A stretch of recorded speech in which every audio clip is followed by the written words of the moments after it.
Am I up now? Yes, ma'am. Okay. I kind of wanted to go back to the crutches that you talked about before Janae was speaking.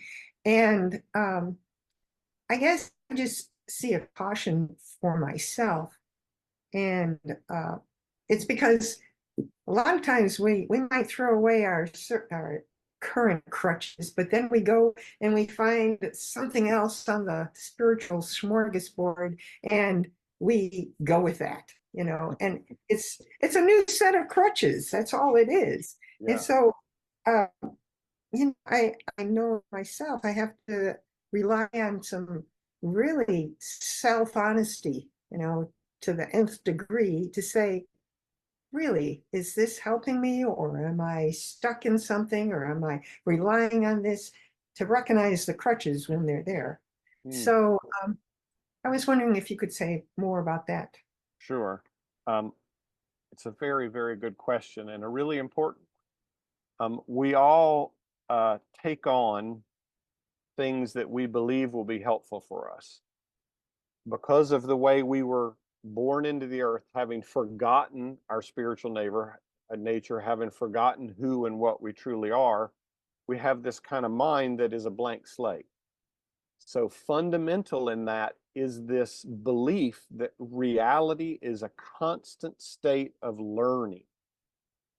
And from the time we're first begin to be educated, what is reinforced in all beings is I have to learn more. I have to learn more. I have to learn more. I have to learn more.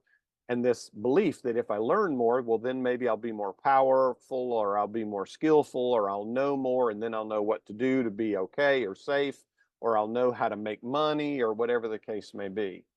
So that tendency, that arc of trying to consume more information is birthed in all of us because of the forgetful nature of incarnating on earth.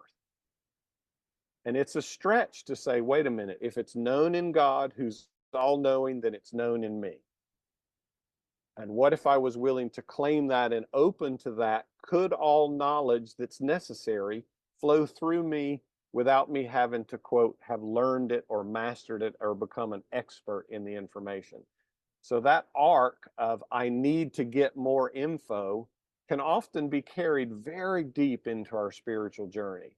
I've heard Kelly use the term fear of missing out. Sometimes that even activates us to pick up a new set of crutches or a new technique or a new book or a new something. And inevitably, there's juicy mind stuff in there. There are new ideas, there are new concepts, but recognize that if we constantly chase from that finite, not knowing mind, we're not using that time and energy to claim oneness with the all knowing consciousness. Make sense? So Yes. again, I'm not making modalities or spiritual pathways or I'm not making any of that wrong. I'm just inviting all of us to recognize, hey, is it time to set something down? Is it time that something was useful? And I've talked to a couple of you here, like you had some techniques that worked really well to change your state of being at some point, and then they all just stopped working. And you're like, what the fuck? I mean, come on, this used to work to make me feel better. And now reciting Course in Miracle lessons in my mind doesn't seem to be changing anything. Well, those are indications that it's time to kind of set that thing down and move on. So the question that you might ask yourself, Joan, or any of us, why do I feel drawn to this? Is it an expression of my freedom because it will enhance my joy? Or is it because I think there's something there that I need that I don't have? Because if it's arising from that level of need and emptiness and gotta getness, that's really arising from an illusory sense. If it is a sense of I'm a unlimited being and there's infinite potentials out here and I can play and explore and discover, and that's a very different, that's approaching something from a state of freedom, not needing to get, but welcoming the experiences to expand your creative being, right? So we can always, do I feel a need for this, or is this an opportunity for me to be in joyful expression? That's kind of a little litmus test that can sometimes be helpful. You said something during your talking that I found extremely helpful because, well, it was all helpful, but one point was you said that you receive the knowledge that is necessary for you. This is an important point for me because I often hear, we are one with God and all knowledge is ours. And it's like, well, I'm so far from having all knowledge. It gets my mind thinking about knowledge like, okay, I'm going to understand quantum physics or I'm going to understand Wall Street interactions, whatever. And it's like, no, uh, but having the knowledge that is necessary, that is the big point. Thank you for that, Yeah. Well, because let's expand on that a little bit because this is a juicy one, right? Because finite mind thinks all knowing is knowing all facts and figures, knowing all finite form-based details. Mhm. What if being all knowing is never forgetting who and what you are and being in creative, responsive relationship with life, not knowing infinite details of information? Did Jesus know everything? I mean, did he one day say, finally, I've incarnated a million times, I've gone to every potential school, I know every fact and figure in existence?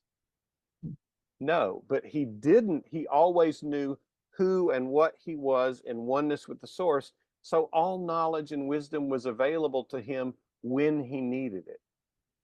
Now, just feel for a moment the freedom in your own mind of letting this idea of needing to be all knowing to be all receiving of what knowledge I need in any given moment. Nothing for the mind to do but to be open and spacious that it might be infilled. And this is Jesus's whole parable about your cup runneth over kind of thing, Mhm. that you haven't filled your cup with your own stuff. And by the way, I mean, has anybody ever considered how long it might take to know all facts and figures? I mean, clearly, just let's give up, let's stop. I mean, that's crazy. That would never work. And if you can actually let your mind be set free from that belief and that pursuit, it will naturally come into a state of ease and spaciousness, where then what I call gnosis or what you might call intuition will naturally arise. And look at our lives. Do we need to know quantum physics? Do we need to know a historical accurate event from 4 centuries ago? Uh, we need to know, look both ways before you cross the road. I mean, it's much simpler. So all knowing is all knowing really of who and what I am in oneness, not a mental thing of all data available. Oh my God. I mean, what a relief. Because I mean, all of us, I think, would honestly admit this little mind could never do that.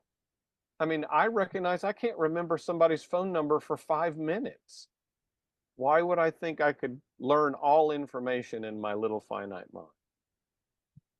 Ay, ay, ay. So nice add on, Joan. Thank you. Thank you.